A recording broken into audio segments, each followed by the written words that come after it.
अस्सलाम वालेकुम दोस्तों। सौरभ राजपूत एज 32 है।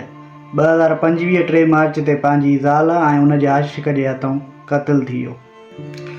सौरभ राजपूत 2016 में मुस्कान सां शादी कई जेकी 26 सालनि जी। सौरभ राजपूत लंडन में हिकिड़ी बेकरीअ ते कमु कंदो हुयो ऐं साल में छड़ो 2 चकर पंहिंजे घर ईंदो हुयो इंडिया। बाक़ी टाइम सॼो लंडन हूंदो। इन जे करे हुनजी ज़ाल साहिल सां अफेयर कयो।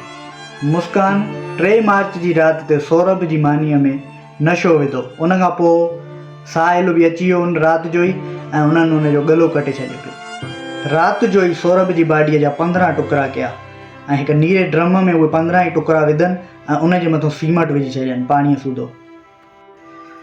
सुबुह थींदे ई साहिल ऐं मुस्कान 15 ॾींहंनि जी वेकेशन ते गोवा हलिया विया घुमण फिरण।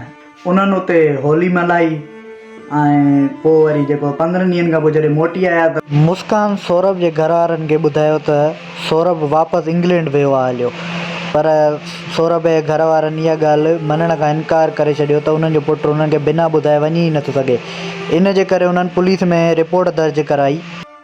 पुलिस इन्वेस्टिगेशन कई त उन्हनि खे सौरभ जे घर मां ड्रम मिलियो जंहिंमें सौरभ जी बॉडी हुई।